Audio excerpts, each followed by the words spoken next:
Mitchell Adams, who's in 9th grade, Evan Alston, who's in 3rd grade, and Ana Vargas, who's in 11th grade.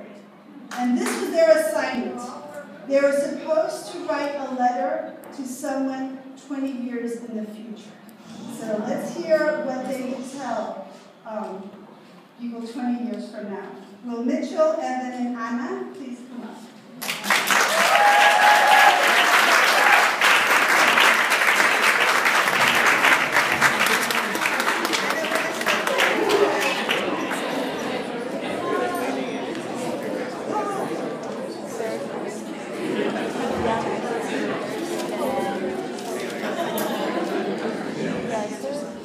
Good evening. Dear YPT students, you're probably preparing for a 5-star play with an all-star cast. But if you're reading this message, then I'm really, really, really old. So I'm like 35 years old.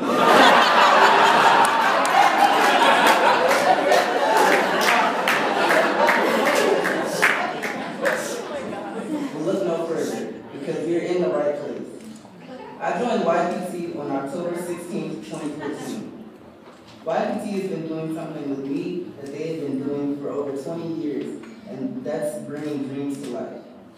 I joined the YPT as a shy, quiet person, but then I realized that I was among some of the most talented people I've ever seen. And that's when I really began to shine. I really hope the YPT never stops encouraging you. Sincerely, your next Hollywood star.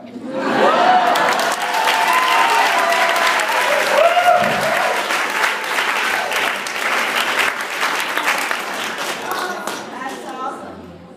Hi, my name is Evan. Hi, Evan. Dear fellow student, you have just found this hidden caption. So for your reward, I'll tell you a poem about the young playwright to you. After this poem, I know you'll be a fan. After this poem, I know you'll understand. After this poem, you won't be tired. After this poem, you'll be inspired. Young playwrights are the best. They're better than all the rest. The young playwrights are so cool, just like school. They take your hard work and creativity and help you be the best that you can be. YPT is so much fun, and they have enthusiasm for everyone. So if you want to run and play, come on in, because with YPT, you're going to win.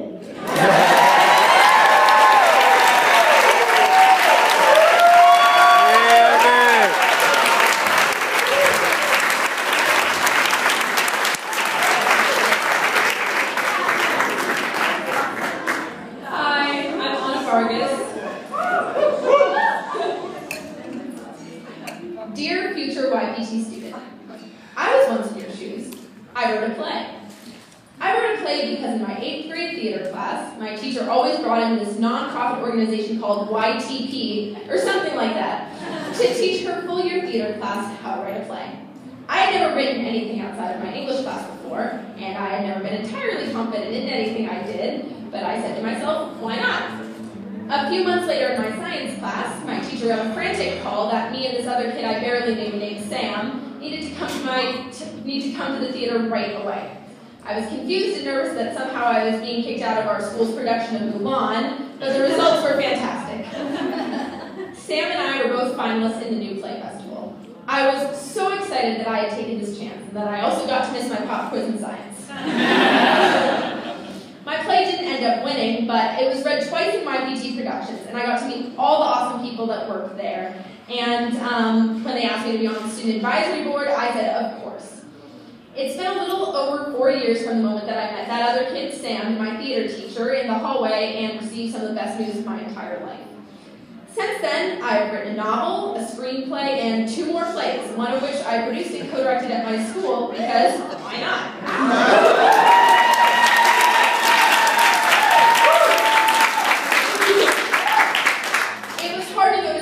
But I found myself a lot more confident, creative, and willing to speak out, not only in my writing, but in everything that I did. Now, me and one of my very good friends, Sam, drive down one Monday a month for our Student Advisory Board and Council meetings at YPT, a nonprofit organization that gives people a chance to express themselves in the form of a play. Because I said, why not, to write a murder mystery with 3 characters, 2 of which were protagonists, so the last one obviously had to be the murderer,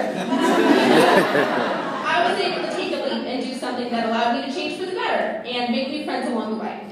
I was cleaning out my locker on the last day of 8th grade, and I found a slip of paper that was given to me.